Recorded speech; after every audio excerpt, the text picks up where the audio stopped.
আজকের ভিডিওতে দেখতে পারবেন আমাদের হোটেল ছাড়া থেকে বিকালবেলা বীজের পাড়ে ঘোরা ও বীজের পাড়ে হোটেলে খাওয়া দাওয়া ও শুটকি কিনা মার্কেট করা সমস্ত কিছু থাকছে আমাদের আজকের এই ভিডিওতে। প্লিজ আজকের এই ভিডিওটা কেউ মিস করবেন না, পুরো ভিডিওটা দেখবেন। ভিডিওটা খুবই স্পেশাল একটা ভিডিও হতে যাচ্ছে, সঙ্গেই থাকুন আর দেখতে থাকুন আমাদের ভিডিওগুলো। আজকে দুদিন হলো আমরা কুয়াকাটায় আসছি আর আজকে আমাদের শেষ দিন। এই হোটেলটায় আমরা উঠেছিলাম আর আজকে এই হোটেলটা ছেড়ে দিলাম। মায়া লাগতেছে কারণ দুইটা দিন এই হোটেলটাই কাটিয়েছি। আর কুয়াকাটা জায়গাটা এত সুন্দর কি বলবো, এর মায়াই ত্যাগ করতে পারতাছি না, সেজন্য আরো বেশি মায়া লাগতেছে, ছেড়ে আসতে মন চাইতেছিল না। যেহেতু আমরা হোটেল ছেড়ে দিয়েছি, ভাবলাম হোটেল ছেড়ে আর কিছুক্ষণ বিকালবেলা ঘোরাফেরা করে বাড়িতে যাব। এখন সবাই মিলে আবারও রওনা হয়ে গেলাম বীজের দিকে। আর আমরা যেখানে হোটেলে উঠছিলাম সেই হোটেল থেকে বীজটা খুবই কাছে, একেবারেই কাছে।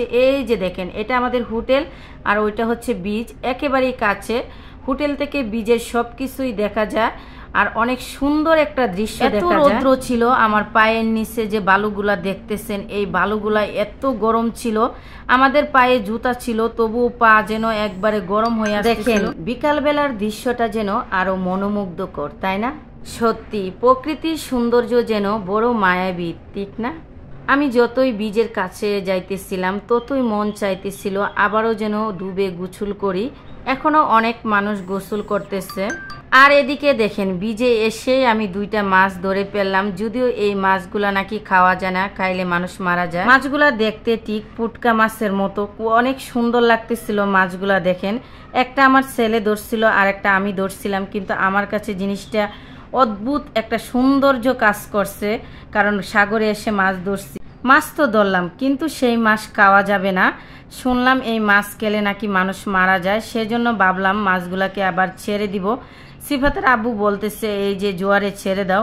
এই যে দেখেন আমি মাছগুলা ছেড়ে দিলাম। যদিও আমি দুপুরবেলায় এই সাগরে নেমেছিলাম, গোসল টোসল করছি, এখন এসেছি, এখনো মনে হচ্ছিল যে এখনো আমি নেমে যাই লাফ দিয়ে, মানে এত ভালো লাগতেছিল আমার কাছে। ফাইনালি বীজে ঘুরে টুরে তারপর হচ্ছে আমরা খাওয়া দাওয়া করতেছি, কারণ আমাদের বাড়িতে যাইতে যেতে প্রায় রাত্রে 10টা-11টা বাজবে।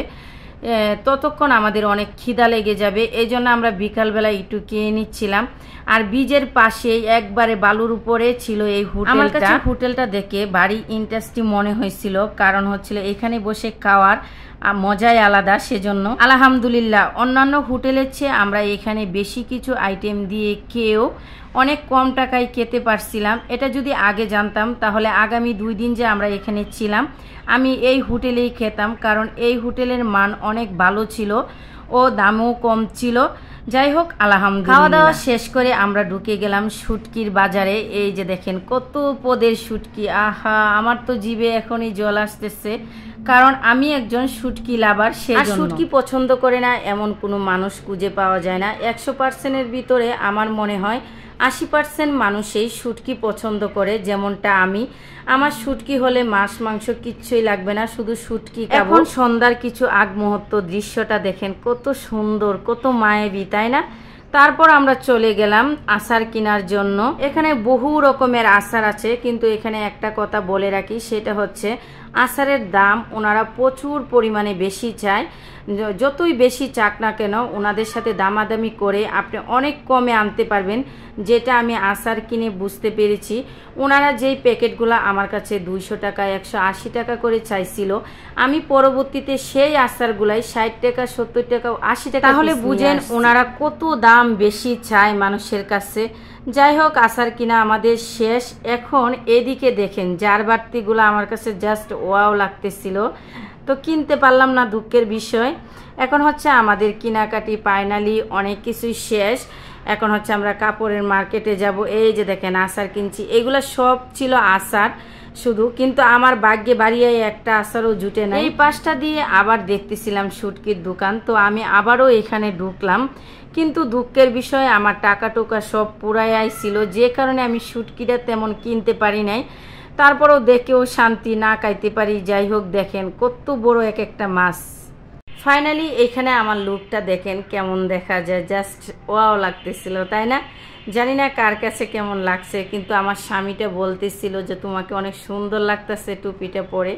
তখন আমি বললাম তাইলে আমার একটা কিনা দাও। তারপরে দেখা গেছে আমি আর কিনি নাই, কারণ আমি একটা কিনলে আমার আরও 3-4 জন আছে, সেজন্য কিনতে হইব, এজন্য আমি আর কিনি নাই। আর এই যে দেখেন মার্কেট করা যেন শেষই হয় না, শুধু দেখি আর কিনি। তবে যাই হোক আলহামদুলিল্লাহ কুয়াকাটায় গিয়ে যেমন ঘোরাফেরা সেরকম মার্কেট খাওয়া দাওয়া প্রচুর পরিমাণে করছি। আমি আমার লাইফে ফার্স্ট টাইম কোথাও গিয়ে এত আনন্দ করলাম আর আমার কাছে এত ভালো লাগছে বলে বুঝাতে পারবো না। এদিক দিয়ে টপস দেখতেছিলাম যে পছন্দ হয় কিনা, কিন্তু দুঃখের বিষয় আমার মুখটা দেখেই বুঝতে পারছেন আপনারা যে আমার কোনো টপসই পছন্দ হয় নাই। তারপর আবার এদিকে চলে আসলাম, এখন আমরা বাড়িতে চলে যাব। বাই বাই, সবাই ভালো থাকবেন, সুস্থ থাকবেন।